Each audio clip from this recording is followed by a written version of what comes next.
Papo Antagonista, entrevista agora ao vivo o senador Isalci Lucas, do PSDB do Distrito Federal, ele que é o líder da bancada tucana no Senado. Isalci, boa noite, seja muito bem-vindo. Desde já, muito obrigado pela sua presença. Eu sei que o senhor está no meio da votação no Senado, a gente vai fazer uma conversa bem rápida e objetiva, eu prometo. Obrigado, eu agradeço, Diego, o convite, né? Nós estamos em votação aqui, mas é um maior prazer participar do programa e estou à disposição. Senador, hoje eu conversei com o senhor logo cedo, liguei para o senhor antes das 8 da manhã, peço desculpas também por isso, mas é a notícia não tem hora, para confirmar com o senhor essa história, né, de que o filho do senhor, que tinha um cargo no governo de Jair Bolsonaro, acabou sendo exonerado. Eu queria que o senhor explicasse para a gente essa história. Eu acredito que a explicação, né, é evidente que ele não entrou no governo a meu pedido, né? Ele foi indicado lá ainda na época do Osmar Terra, quando era ministro, mas na votação da Eletrobras, evidente que Pode aumentar. Me ligaram, né, no sentido de votar favoravelmente, e por incrível que pareça, por telefone, inclusive, me disseram que seria nomeado uma indicação que eu teria feito quando eu era vice-líder ainda, quer dizer, há mais de ano, né? Como se fosse uma moeda de troca, né? Então, é óbvio que não só votei contra, né, em função dos jabutis que estavam na medida provisória, como também não admito, né, que as pessoas me coloquem como se fosse vulnerável no sentido de votar em função de um cargo, em função de qualquer benefício, toma lá da cá. Eu sou contra isso, né? Sempre condenei qualquer posição relacionada a isso e não admito que as pessoas me tratem pela régua deles, né?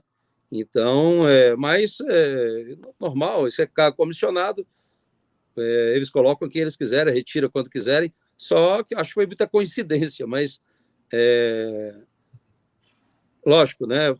Dá a entender, óbvio, que foi uma retaliação não ter votado favorável, mas nenhuma dificuldade. Vamos fazer essa cronologia aqui para quem está nos acompanhando entender, porque a votação no Senado da MP da Eletrobras foi na semana passada, o senhor votou contra e orientou o voto contra, até peço para o senhor explicar melhor, senador, por que o senhor votou contra, em razão dos jabutis que foram colocados na Câmara e turbinados no Senado. Exatamente. Primeiro, né, eu aqui no DF, inclusive, manifestei contrário à venda da SEB. Acho que é uma questão estratégica, não é? A questão da energia.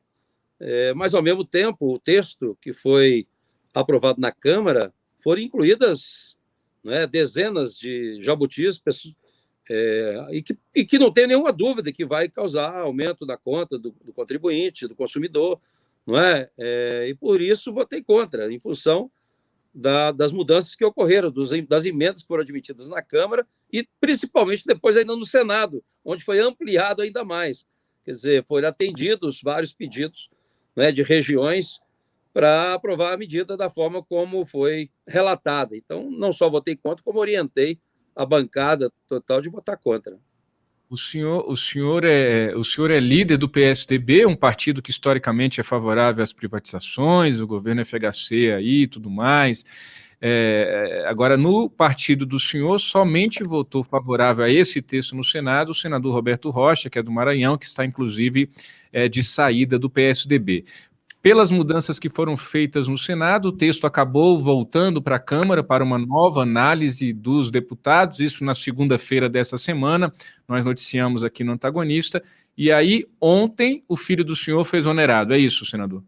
Exatamente, a cronologia é essa, né? Mas, para mim, esse assunto é irrelevante, só não gosto e não gostei da forma como foi feito, né? Acho que você não pode, e ficou claro, né? A proposta toma lá da cá, que a gente condena e não pode ser admitido em qualquer governo. Né? Agora, tem que ter uma ressalva, que na realidade ressalvar que a privatização da Eletrobras é bastante diferente do que aconteceu com as telecomunicações, onde você teve lá 4, 5 grupos em regiões distintas, não é? E que de forma correta foi feito. Tanto é que eu ainda tenho na minha declaração aqui 5 telefones, não é? Que era quase o preço de um carro quando a gente declarava no imposto de renda. Então mudou completamente. Agora, a questão de energia é estratégica.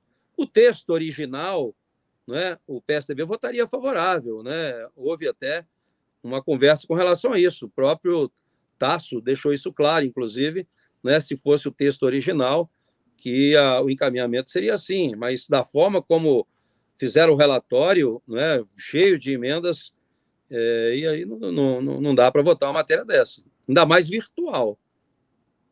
Para concluir, senador, o senhor foi vice-líder, um dos vice-líderes do governo de Jair Bolsonaro no Senado, no início da legislatura.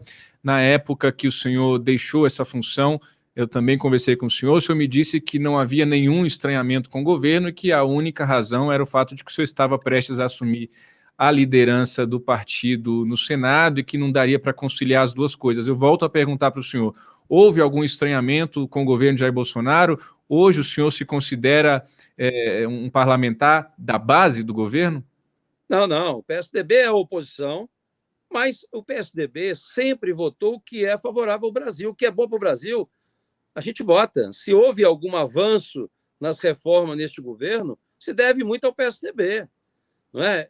Então, nós votamos todas as matérias importantes para o país e continuaremos votando. O PSDB não faz oposição, não é, por fazer, ou quanto pior, melhor. A gente não faz isso. Não é? Então, a gente vai continuar votando. O que é bom para o Brasil, a gente vota favorável. Não é? O que é contra, vamos votar contra. Não é? Então, não houve nenhum estranhamento, nada, porque, de fato, como eu disse, não é, eu assumi interinamente a liderança do PSDB e depois, definitivamente, com a eleição, né, da liderança. Então, hoje, eu sou líder do PSDB, não é que é oposição, mas aquilo que é bom para o Brasil, a gente está votando favoravelmente.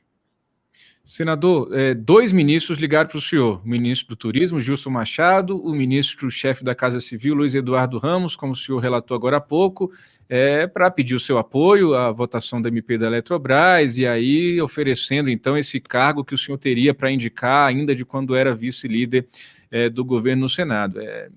Se o senhor não pode falar isso, eu posso. Isso está claro, toma lá da cá, é uma forma de forçar o voto do senhor favorável ao governo. Esse governo ele foi eleito prometendo acabar com o toma lá da cá. Foi eleito prometendo fazer diferente de tudo isso que está aí, era o que dizia o candidato Jair Bolsonaro. O senhor foi colega dele na Câmara, o senhor é ex-deputado federal. O senhor acreditou que esse governo conseguiria cumprir essa promessa de acabar com o toma lá da cá? E hoje o que nós vemos é o Centrão cada vez mais dando as cartas nesse governo, senador? De fato, né, em função do apoio político no Congresso, né, houve a interferência do governo, inclusive na eleição da Câmara, né, uma tentativa na eleição do Senado. Não é? Então, é óbvio que ficou, não é, este compromisso com os partidos do Centrão. Não é? Agora, eu nem dei muita conversa. Quando ligaram, né, desliguei rapidamente, não aprofundei, porque eu não admito nenhuma condicionante com relação ao meu voto. Eu sou totalmente independente, voto o que é bom para o Brasil, o que é correto. Né? Não é em troca de alguma coisa, ou em troca de benefício, que eu vou votar uma matéria, principalmente como essa, né? De uma forma, não clara, né? Que tinha muito jabuti, basta olhar as emendas que foram aprovadas. Senador, para finalizar mesmo, o senhor vai votar em quem nas prévias do PSDB no fim de novembro, em se confirmando os candidatos João Dória, Eduardo Leite, Tasso Gereissati e Arthur Virgílio Neto? Eu fiz parte da comissão das prévias, né? E o nosso objetivo é exatamente isso. Nós queremos levar para todo o país, para os diretórios, para os militantes, para prefeitos e vice-prefeitos, né, o debate. Eu acho que a votação vai depender muito em função da proposta de cada um. Eu não vou votar em pessoa, né? Eu vou votar realmente na proposta. Eu sempre defendi, vou continuar defendendo, é o que falta nesse país, é uma política de Estado. Não é? Eu, inclusive, sou parlamentarista, eu não admito o que vem ocorrendo no Brasil nos últimos anos. Cada governo que entra faz questão de acabar com tudo e começar tudo de novo. Isso na União, nos estados e nos municípios. Né? Você tem políticas públicas que tinha que ser. Não é? A população não poderia admitir mudanças nas coisas que estão indo bem. Não é? Aquilo que está bem você aperfeiçoa e aquilo que está ruim você troca. Mas o que falta nesse país é planejamento, é um programa de metas, não é? Estabelecer política de Estado, né? E, infelizmente, nós não temos isso. Então, o PSDB vai fazer essa discussão e eu tenho certeza que aquele que apresentar, não é, um projeto de nação, uma política pública de Estado, que vai convencer os militantes, que é tudo isso que nós queremos, né? Que a gente possa, de fato, ter um país, né, com visão, né, de futuro, que possa realmente criar essas políticas que não existem mais. Acho que o último que fez realmente um plano de metas e que cumpriu, não é? Porque promessas foram feitas aí para todos os lados, mas quem fez e cumpriu foi JK. Eu acho que me lembro, o último plano que eu vi foi de 1958, de JK, que fez a nossa capital aqui em 1000 dias. Hoje você não tira um habite aqui em 5 anos. Não é? Aqui não tem controle de estoque de medicamento. Não é? É uma total desorganização, improviso, não é? Que é o que acontece hoje, infelizmente. Então, o PSDB vai fazer esse debate em todos os seus municípios, em todos os estados, e aí, em função das propostas, é que nós vamos votar, não é?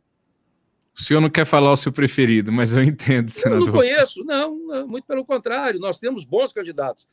Talvez esse é a vantagem, né? O PSDB tem 4 pré-candidatos, não é? Difícil é se não tivesse nenhum, mas, de fato, você tem aí, né, o Eduardo Leite, que está fazendo um belo trabalho no Rio Grande do Sul, né, que colocou a casa em dia há anos e anos, que não pagava nem folha de pagamento, botou em dia, tem recursos hoje para investimento. Você tem o Dória, que está fazendo um belo trabalho em São Paulo, o PIB crescendo, aí vai ultrapassar 7% do PIB, não é? Onde você tem realmente, não é, uma equipe maravilhosa, não é? Nós estamos, em termos de gestão, São Paulo está na frente desses estados todos aí, muito, né, muito distante, então está fazendo uma bela gestão. Você tem aí, né, também o Tasso Gereissati, que é nosso colega aqui no Senado, que fez a mudança no Ceará. Quem proporcionou essa grande mudança foi o Tasso e o Arthur Virgílio. Então, nós temos 4 bons candidatos. Vamos debater e vamos escolher o que é melhor para o Brasil. Senador, obrigado pela conversa. Volte aí para a sessão. Bom trabalho para o senhor. Bom resto de semana. Um abraço. Eu que agradeço o convite. Um abração.